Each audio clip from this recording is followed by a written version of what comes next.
Hi everyone, welcome back to the Civrays InMoov. Apologies, we haven't put a video out for a while. We've actually been busy painting the garage floor. What we're going to be doing this time is trying to make our InMoov talk.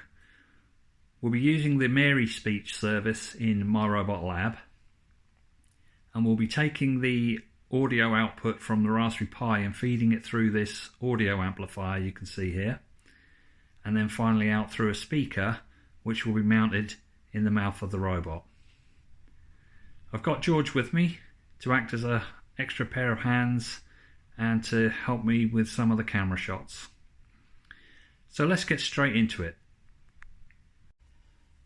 So this is the little audio amplifier that we're going to be using. This is the LM386. It's a cheap little audio amplifier, and I've actually found it's not that great. It does seem to pick up a bit of noise, sort of interference. We might be able to filter that out with some additional filtering, but I'm probably not going to bother. If we really are worried about it in the future, I'll probably try and upgrade to a better amplifier. But for now, I'm just using these. They're dirt cheap. They cost £10 and you get 10 of them. So I can use a few in some other projects possibly. Might be a little bit of false economy, but it's cheap for now, so it gets us going. These are the speakers that I've purchased. They're actually 4 ohm and 3 watts. I'm not sure whether I really should have got an 8 ohm speaker. I think you have to be a little bit careful about the amount of current you push through the amplifier, but they seem to work. I have actually connected one up, put a little bit of wire on the end there. Doesn't matter about the polarity, you can just solder the red and black any way round. As long as it's pushing current through, it doesn't matter what direction it's going in. Now with the InMoov, you've got a couple of choices on how you mount these. You can either mount one of them in the mouth, and that's what we're going to be doing. I just thought it's simpler, just to need to print one part instead of two. Just hook up one speaker instead of two. It just seems to simplify things. Although I think longer term, maybe that's not the best option. The other option is to mount 2 of them, and they actually mount inside the ears, which is interesting. It looks a little odd, but probably gives a little bit better quality sound. And then you can use the stereo with the 2 channels, whereas the way I'm doing it, by putting one in the mouth, we can only use mono, just one of the channels. And then finally, I've got this 3.5mm audio jack. This cost £2.73 again from Amazon. What I've done is I've actually chopped it in half. It had 2 plugs like this, one on each end. I chopped one off and just attached a little plug on the end so we could just push it onto some headers on the audio amplifier. So if we look on the amplifier, we've got 4 pin headers on this end. The first 2 are marked ground, and then we've got in and VCC. VCC is our supply voltage for the amplifier, and in is the audio signal in. So it does only take 1 channel in anyway, so we couldn't really use stereo. So I believe the ground nearest to the in is actually for the audio in, so we'll be able to plug this on here like this on the center 2 pins, making sure that we've got it around with the right polarity. I'll have to double check. I believe the red is the signal and the white is the ground, but I'll have to double check that. And then on the other side of the amplifier, we've got this green screw terminal here. That's where we just connect in our speaker. So I put a little bit of wire on the speaker and we could just screw that in there like that. And then this end of the audio cable will plug into the Raspberry Pi's audio jack. So I actually struggled to find the part for the speaker, but it's located here under neck. If we scroll down, we'll see it's here, called speaker mouth holder. If we open that up and take a look, you can see by default it's actually standing up on its end. That's how it will fit inside the robot. but I tried printing it out like this a couple of times and it just kept coming away from the bed. And the reason is the bottom is not flat and it needs support material underneath. So what I'm going to try is laying it sort of down flat on the build plate like this. If you print it this way, you actually need far less support material. You just need a tiny little bit under the bottom of one end. And I think that's going to be quite a lot better sticking to the bed. So we'll give that a go and print it out like this.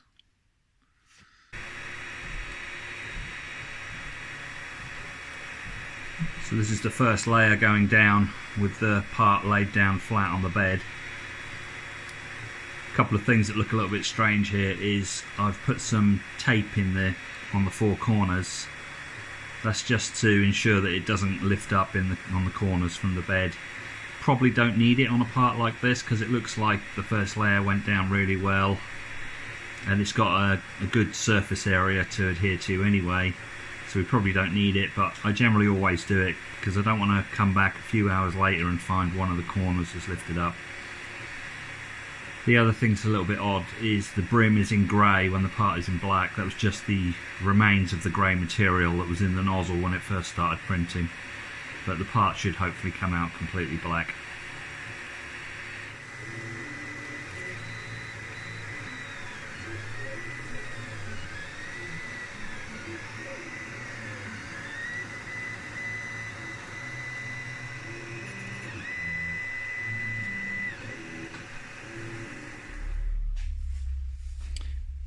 So it's finished printing out, so what we've got to do now is clean it up, get rid of this brim and support material under here needs to come off.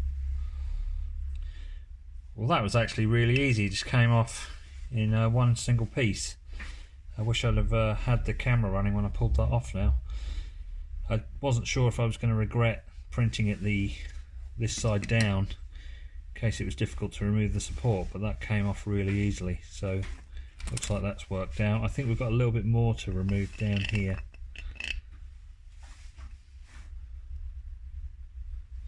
So I think because it's just a tiny little layer on this piece, I'm just going to try and remove it with a file.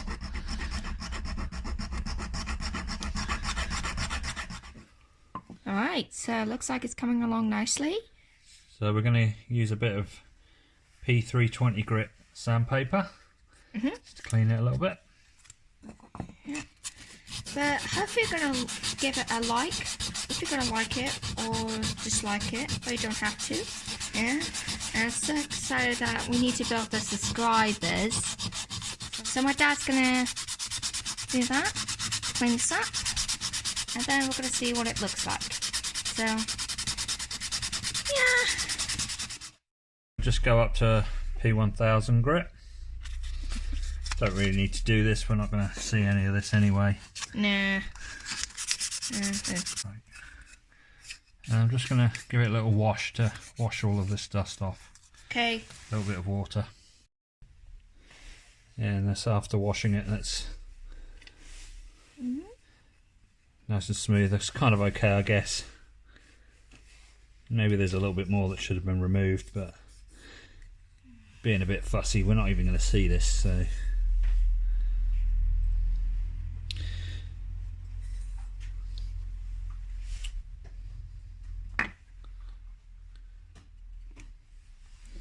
So this is actually a spare speaker that I've got, which is the same size as the other one, so I'll just try it for fit.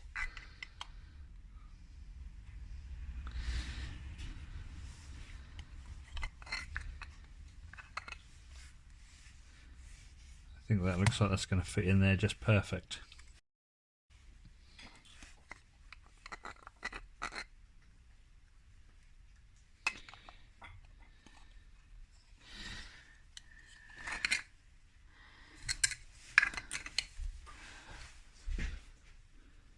There's a hole in there, I'm assuming that's for the cable to come out of.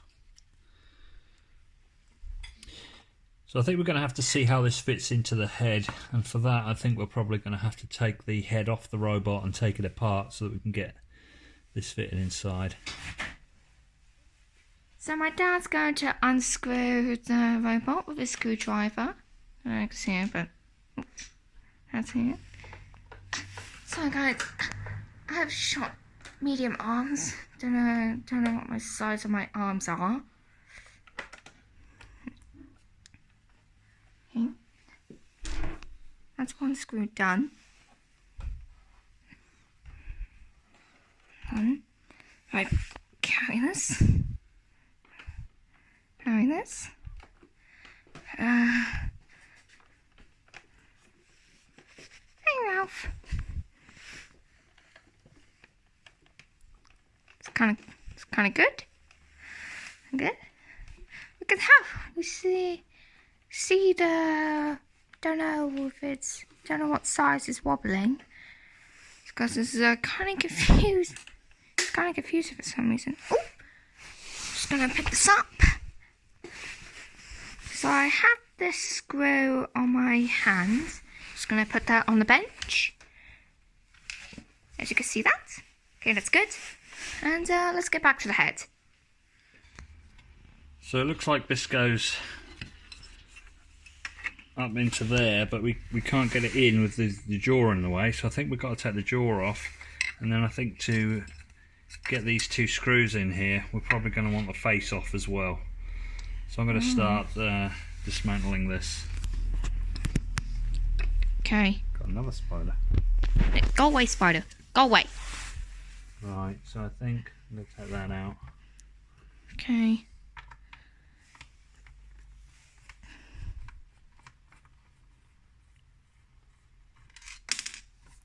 And this. So we are back to screwing.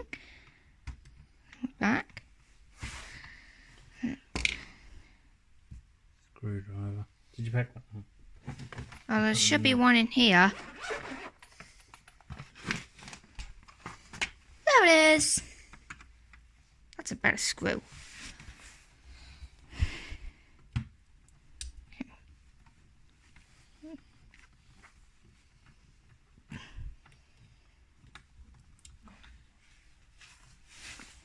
Okay, so like I said before, there's a little hole in here for the wire to come through.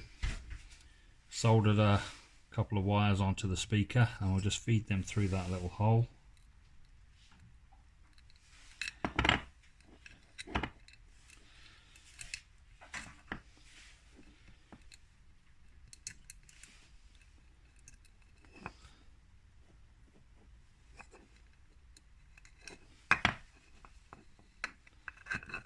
Just drop the speaker in there and then we can just put 4 screws in here, secure that in place.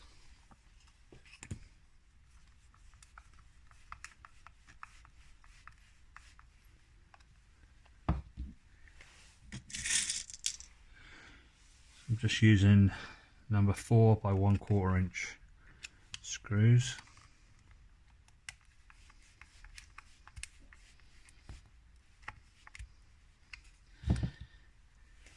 So I'm pleased with how that speaker fitted in there, considering I just purchased any old speaker off of Amazon. I'm lucky that it fits the standard InMoov part. I guess speakers are probably standard sizes. I think this is a 2-inch speaker, 40mm actually. Okay. So we'll bring the head in here. I think we basically screw into this face here. Bring that up underneath.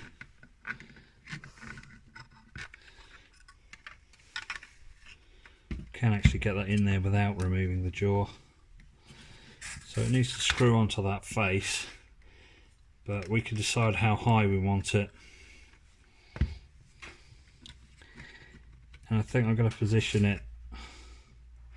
If you push it flat against the back of the headpiece, and then just slide it upwards until you feel it, you reach a point where it won't go up anymore. And I think that's where I'm going to fit it. So I'm just going to mark 2 holes there. There's no holes in this, so we're going to have to just drill our own. I'm going to just mark that, and then we can take it off and drill it. I'll just try and show you where I've positioned it. So we're just below the face holders here.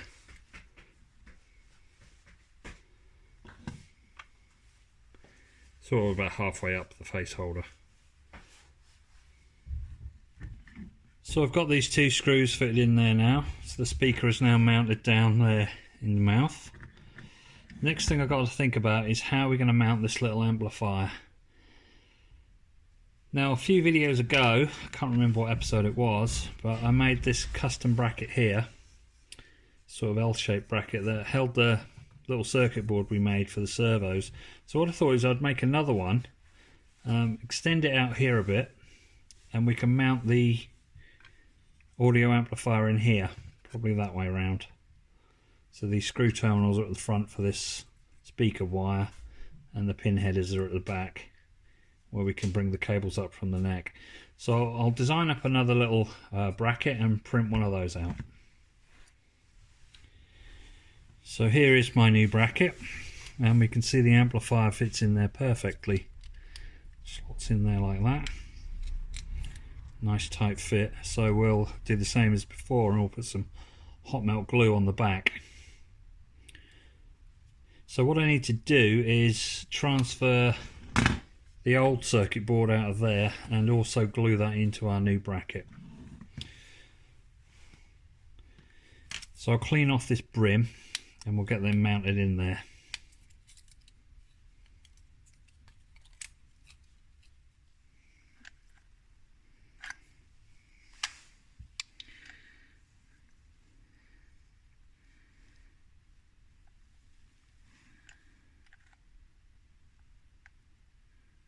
Careful.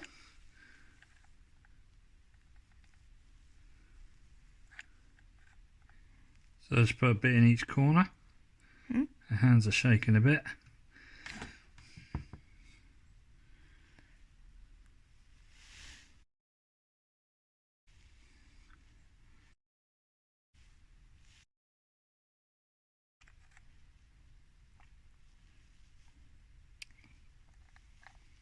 Okay. Yep. Should do it. So we'll just let that cool and that'll go hard. Are they sticked in? Yep. Okay. So we'll just screw this back in. So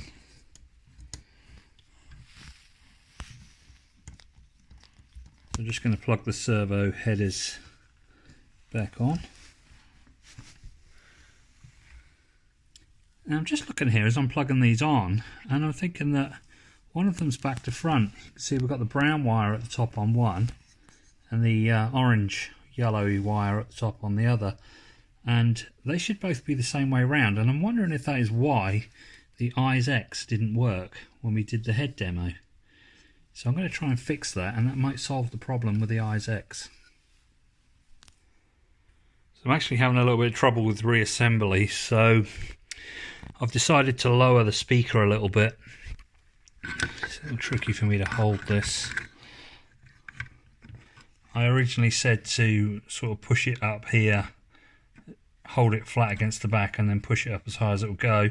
I think that's a mistake because the eye mechanism sits just above this and it doesn't give it much room. I think it's hitting it, and I'm having a little bit of trouble with the face holders in here coming out of the dovetail joints, so I'm going to re-glue that one. But basically I'm just going to lower the speaker a little bit, give me a little bit more room in here. So it's back in there for the second time. It's now sitting just below the face holder, sort of kind of the top of the speaker holder is lined up with the bottom of the face holder. It's in there, if that makes any sense. Same on this side, it's just lined up with the bottom. Probably could have gone even lower actually. So what I'm doing now, I'm just waiting for my hot melt glue gun to heat up again. I'm going to hot melt glue these dovetail joints. This one's already done from a previous time, and this one's come loose, so I'm going to just re-glue that before I attach the face back on. And I've also put a little bit of hot melt glue around the wire here and here, just to kind of tie it back out of the way again to stop it from getting in the way of the eye mechanism. So we'll just briefly talk about this. This is one of the screws I find the most difficult. It has to line up with all three parts, the white face part here, the grey side of the head, and then the grey top of the head. The screw has to line up with all three holes in all three parts, and I just find that really difficult to align that up. And the way I solved it in the end was to remove this back section off of here. Got that out of the way. That allows this piece sort of more freedom to position itself where it needs to go, and then hopefully we can kind of get this piece back on. And I think my problem is this is an earlier design of the head, and there's no bolt running through here. I think I've got the newer design of this part and the older design of that part, so there's no bolt running through there, and it tends to kind of move around, sort of can sit down like that when you're trying to get this screw in up here, and that just means the top is out of alignment and it's just quite difficult. But I think it would be some much improved design to run a bolt through here, but I can't because of these older parts. I will reprint these, the sort of back of the skull at some point, and sort that out. So I think I actually have messed up on this audio cable as well. I think the red and white wires that we've got in here are actually the two channels for the stereo, the left channel and the right channel. And I think the ground is actually the cable that I've cut off. It's kind of the uninsulated wire in there is the ground. I actually wonder if that's why I'm getting a ton of interference on the audio. Probably because I haven't got the ground connected. So I'm going to have to strip that back and hope the cable is long enough, and reattach that plug on there. So I've redone this plug as a four-way connector, and the outer two wires I've introduced to the power, and then I've used the red channel, and the ground is the uninsulated wire. So I could put a little bit of heat shrink on this, but I'm just going to leave it like that for now.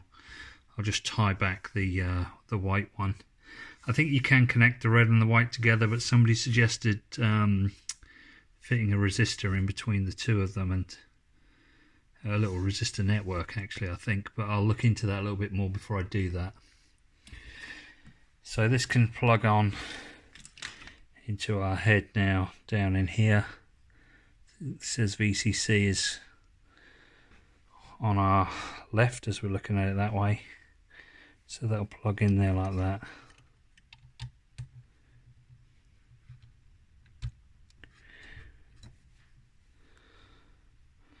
So I think that would be quite neat if I just put a little bit of heat shrink over it just to tidy it up.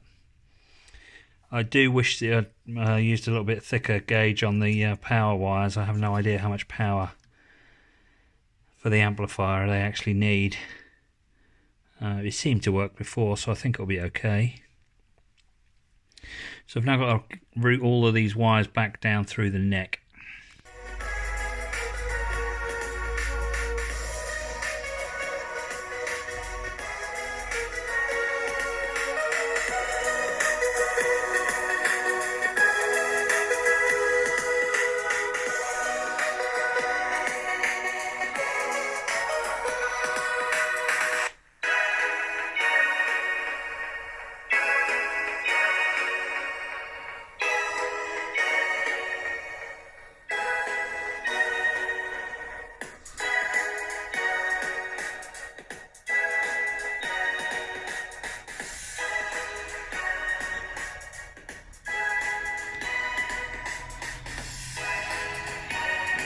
So as you can see, that works, so that's quite nice.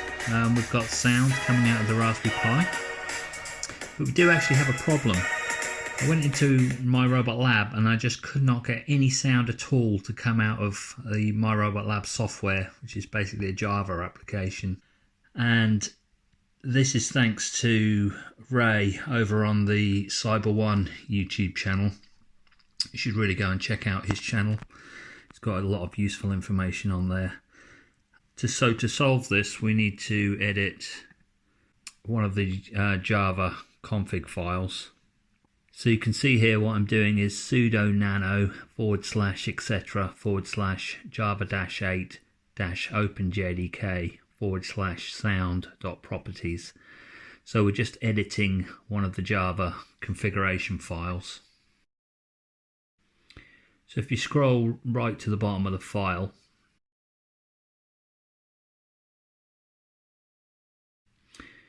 you basically see these 2 blocks of 4 lines. One block is commented out. Now when you first open the file, it will be the bottom 4 lines that are commented out. You need to uncomment them by removing the hash symbols from in front of them, and then comment out the 4 lines above by adding the hash symbol to the front of them. So you're basically swapping out these 4 lines for these 4 lines. And if you do a Control-X to get out of Nano, it'll actually ask you if you want to save, so you need to say yes or hit the Y key. So I'll put a link in the description for this so you can go over and take a look at Ray's video on the Cyber1 channel, where he does explain it in a little bit more detail than me.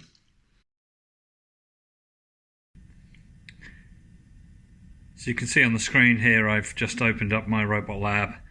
I've started the MarySpeech service, and I'm just asking it to speak the message, "Hello George."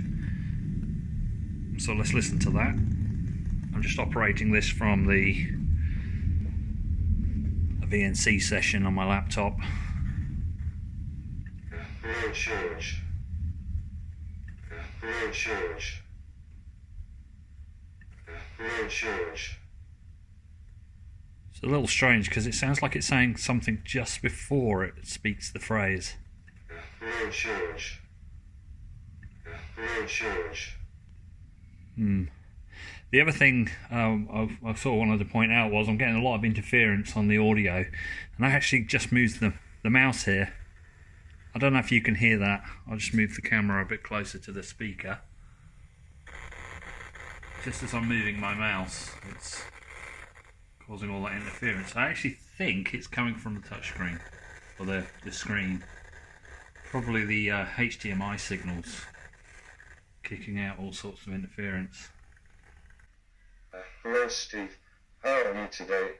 I'm fine, thanks. I am glad to hear that. What is the temperature like for you? It's a bit cold. You should go back inside then. Awesome. Okay guys, so I'm just going to talk about... Hello George, how was your day at school? Yeah, I just had a great day at school, Ralph. I am glad to hear that. Oh. Do you like playing the drums? Yeah, they're right here. I like to make lots of noise as well. I agree, Ralph. So of course right now the conversation's a little bit fake. We're just programming it to say a particular phrase and then just waiting a little while to allow us to give a response to it. The robot obviously can't hear what we're saying at the moment because we don't have a microphone attached. So that'll be something we'll have to do in the future. I did ideally want to get the jaw working so that we could get the jaw working as he speaks, but for that I think we need the mouth control service in MyRobotLab. Now I took a quick look at that and it does look pretty straightforward, but the issue I'm having right now is since I switched to the Raspberry Pi, I can't actually get any of the servos to work at all. So I need to sort that out first. So maybe we'll have the mouth moving in the next video. So yeah, it's good to have our new friend Ralph on the Civrays InMoov. So I'll let Dad have the final word now. Okay, thanks for watching. As usual, if you haven't done so already, please subscribe to the channel. And we'll look forward to seeing you next time.